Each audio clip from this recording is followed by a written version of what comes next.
Hey guys, तो मैं आ चुकी हूँ मंदिर। और मंदिर में यहाँ देखिए पहले से ऑलरेडी सभी लोग पूजा वगैरह करके रखे हैं और अब मैं भी पूजा चालू कर दी हूँ।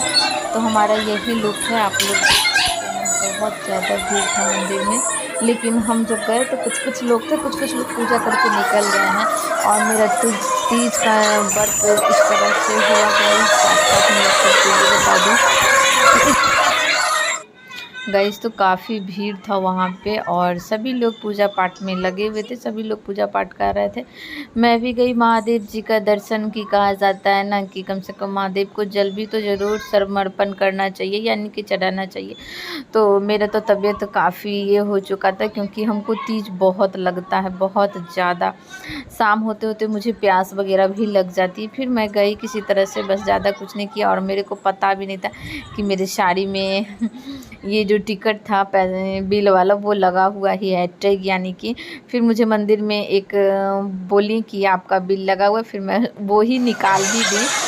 तो चलिए, होते रहता है, कभी कभी ध्यान नहीं रहता। और ऐसी तबीयत हो चुका था, इस वजह से गई।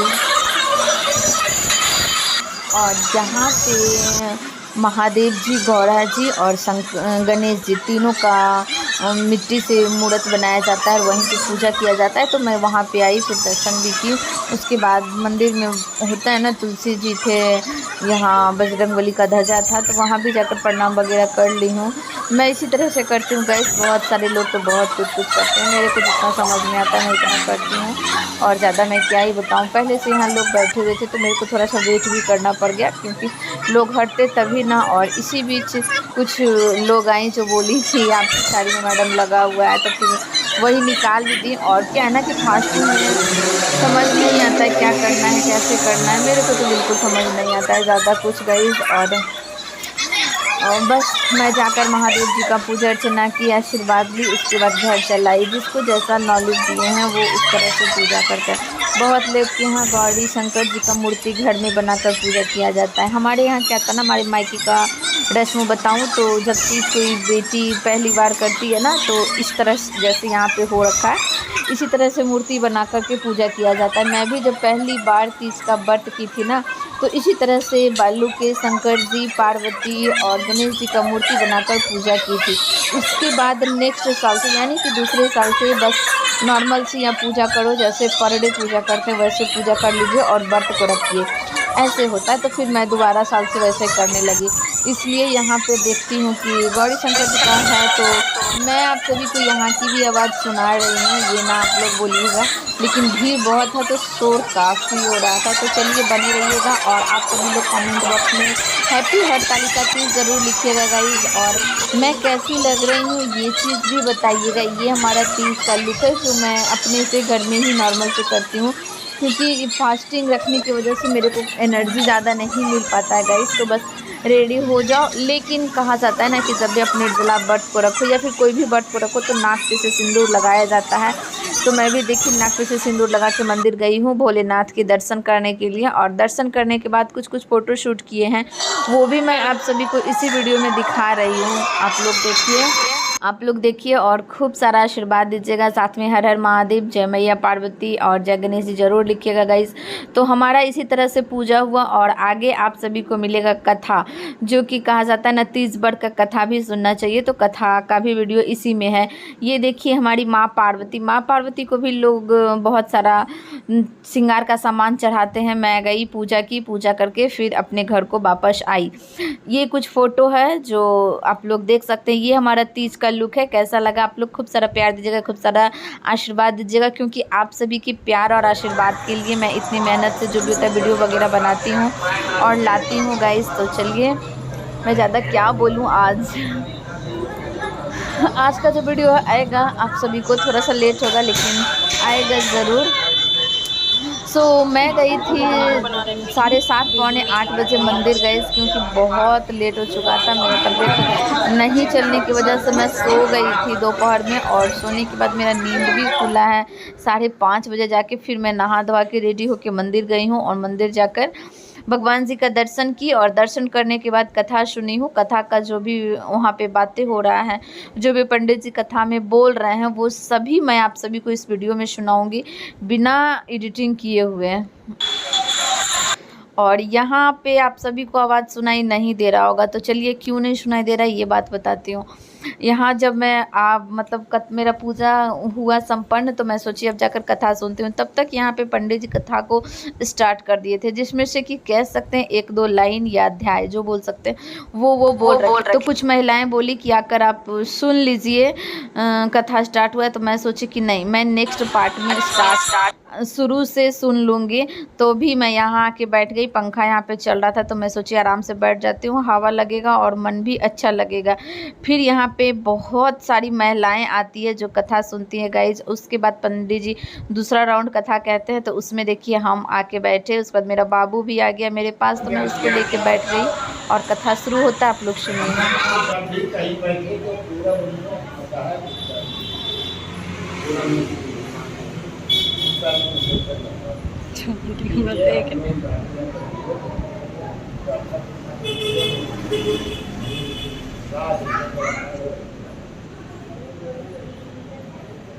एक बार बोलिए शंकर भगवान की जय, माता पार्वती की जय, गणेश भगवान की जय, हरिताल का भक्त महाराज की जय।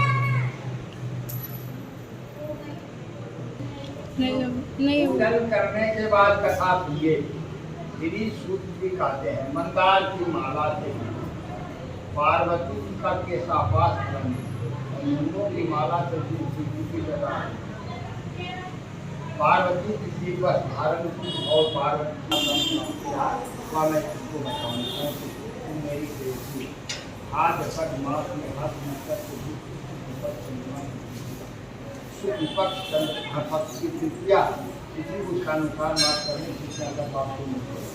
हे देवी, तुमने आज से बहुत दिनों पहले हिमालय पर्वत पर इस वर्ष को किया। जब वृत्तांत में तुमको कहूँगा। पार्वती जी ने पूछा, हे नाथ, मैंने क्यों यह व्रत किया था, यह सब आपको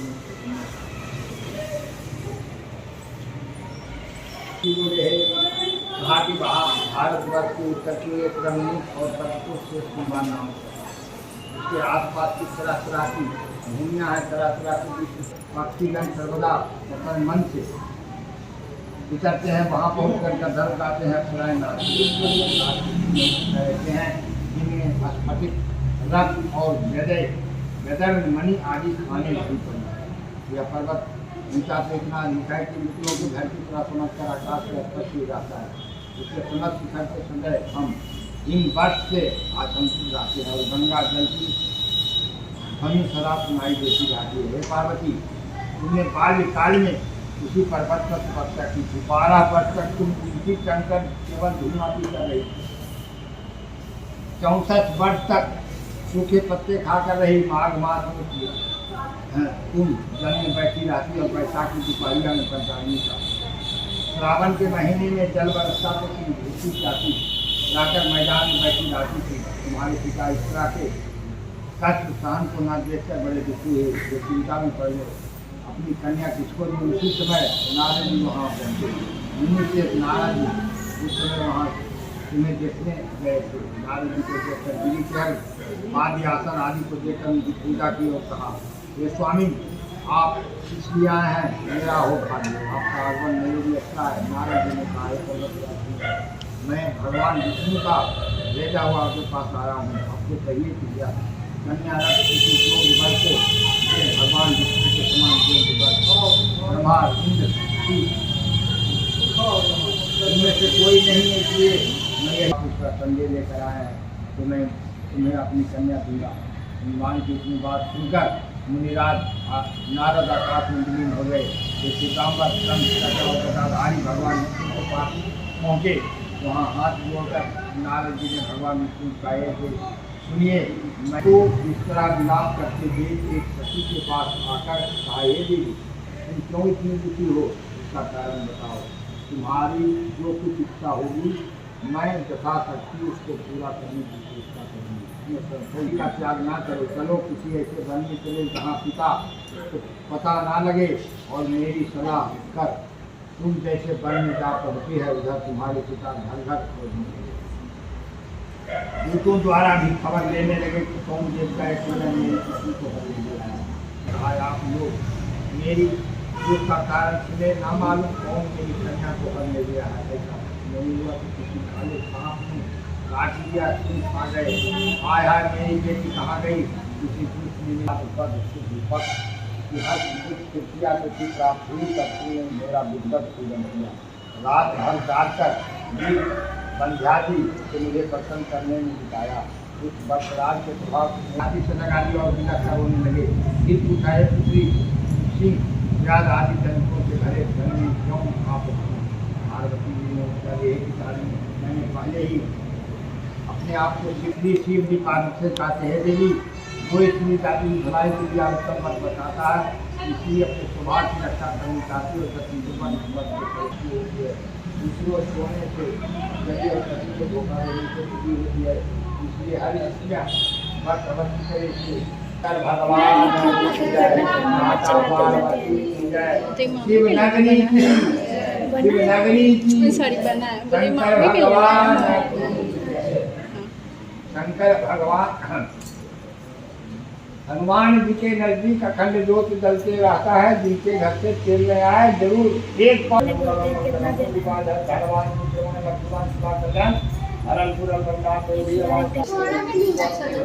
पड़ेगा फिर।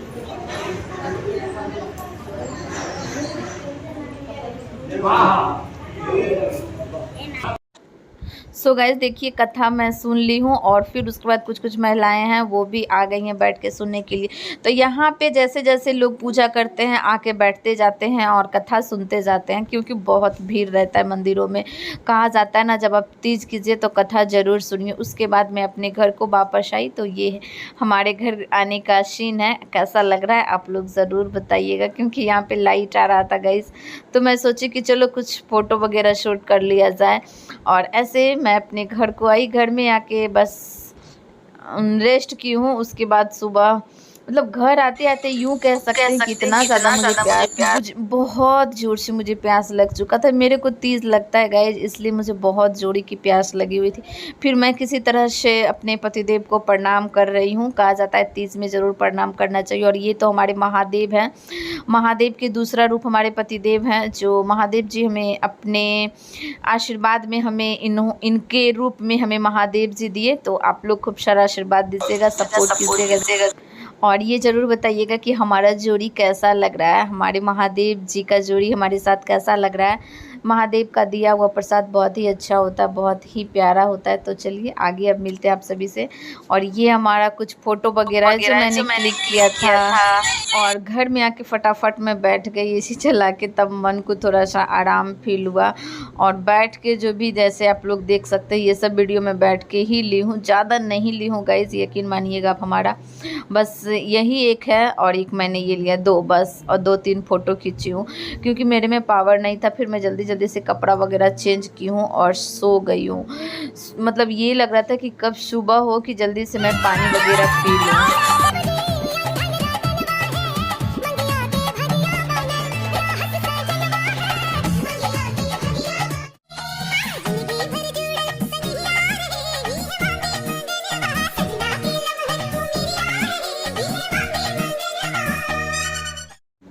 क्या ना एक ही कैमरा से दोनों चीज़ शूट करने की वजह से कभी शॉर्ट शूट होता है, कभी लॉन्ग शूट होता है। तो मैं चाहती हूँ कि कुछ सारा वीडियो आप सभी से शेयर करूँ, हर चीज़ आप सभी को दिखा दूँ। तो ये था गौरा माता का पूजा, शिव जी, गौरा जी और गणेश जी का पूजा किया जाता है। और इस तरह से हमारा पूजा हुआ। यहाँ पे मैं थोड़ा सा वेट कर रही थी कि सभी लोग हटे तभी तो मैं पूजा करूँगी। और ये लोग हटते हैं फिर हमारी बारी आती है भगवान जी से आशीर्वाद देने का। तो मैं भी उसके बाद मैं आती हूँ गाइज़, मैं भी प्रणाम करती हूँ।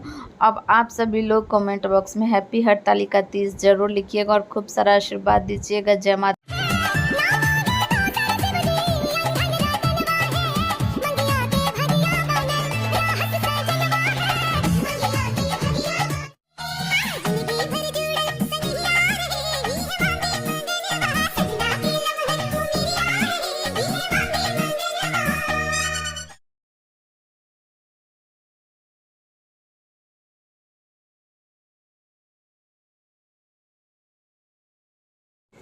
हे गाइस, तो आरती करने के बाद कथा ज़रूर सुनना चाहिए। और यहाँ पे मंदिरों में कथा होते हैं जहाँ पे सभी लोग आकर कथा सुन लेते हैं, उसके बाद सभी अपने अपने घर को जाते हैं। तो जय माता दी, हर हर महादेव।